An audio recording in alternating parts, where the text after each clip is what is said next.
Hey, New Heights Church, Pastor Justin here, and as promised, I want to answer that question that all of you guys have been wondering so much. What in the world is going on with the missing verse in Mark chapter 7? So I need everybody to know this. If you're reading the NIV or the ESV or the NLT or the CSB, you're going to probably notice that verse 16 is down in the footnotes and only in the footnotes. And I would encourage you, don't ignore those footnotes because those footnotes are really important. But the footnote is going to say that some ancient manuscripts include the words, "If anyone has ears to hear, let him hear." So if you're carrying a King James or a New King James version, you'll see that verse is right there in the text, not in the footnotes. So what is going on? What's happening here? Is somebody changing the Bible? No, not really. In fact, let me explain. The New Testament was not printed on a laser printer. Okay, it wasn't emailed, it wasn't uploaded to the cloud. Every single copy was written by hand. So the apostles wrote the original books, and then faithful believers copied them, and copied those copies, and copied those copies. And they did this so that the gospel could spread throughout the entire world. Now, here's what's amazing. We don't have 5 or 10 manuscripts. We have over 5,000 Greek manuscripts of the New Testament. Nothing in the ancient world even comes close to that. So we've got portions of the New Testament that date within about a century or so of when they were originally written. And then we have complete manuscripts from the 4th century. For ancient history, that is incredible evidence. Now remember, those early copies didn't have chapters, they didn't have verses, they didn't even have spaces between the words. Everything was written in capital letters, one letter after another. So every once in a while a copyist would accidentally maybe skip a line or maybe write down a phrase that he knew Jesus said somewhere else, and that's why scholars compare all of these manuscripts. They literally work backward to determine what Mark originally wrote. And here's what's really important. This is the important part. Over 99% of the New Testament is absolutely unquestioned. I'm going to say that again. Over 99% of the entire New Testament is absolutely unquestioned. That is pretty incredible. And so what happened in Mark chapter 7, the oldest and the most reliable manuscripts don't include verse 16. But Jesus does say those exact words. In fact, he said them back in Mark chapter 4. If anybody has ears to hear, let him hear.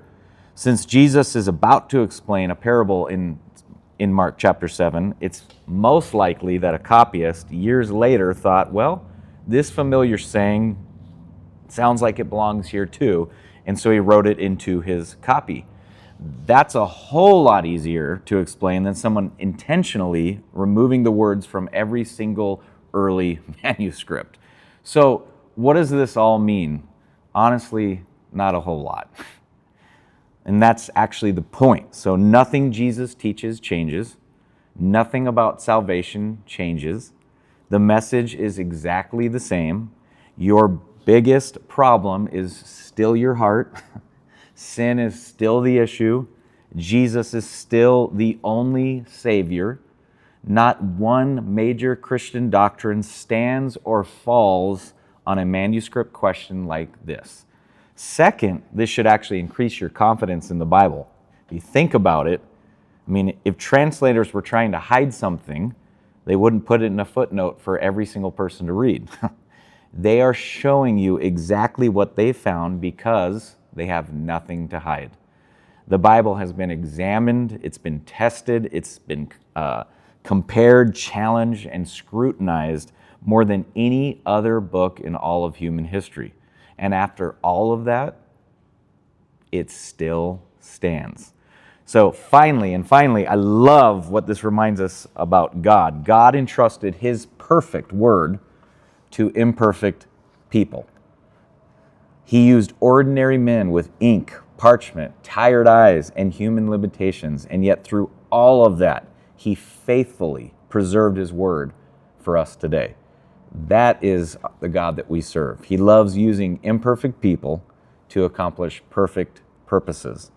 That's good news because it's all he's ever had, So don't let a footnote shake your faith. In fact, let it strengthen it.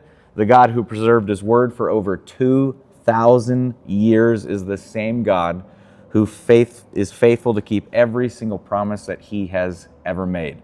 So there you go. There's the question to the missing verse in Mark chapter 7. But while I have you for a little bit, can I just say you don't want to miss this coming Sunday? I'm telling you, the last few weeks have been incredible. So many people, and I want to thank all of those who have been sending emails of encouragement and text messages, just letting me know how excited you are with what God is doing our services. It's not just you that's excited. I am excited. I'm telling you, the last several Sundays have been absolutely incredible.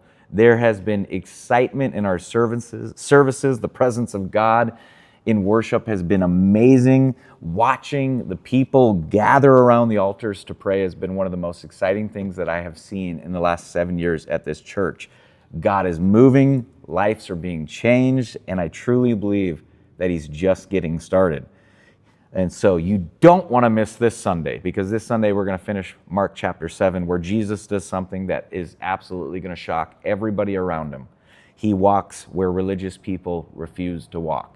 He reaches people that everybody else has overlooked. And so with that, I want to ask you one question headed into this Sunday before we dive into the sermon. Who's the person that you have already written off? Who's the neighbor that you have convinced yourself would never, ever come to church?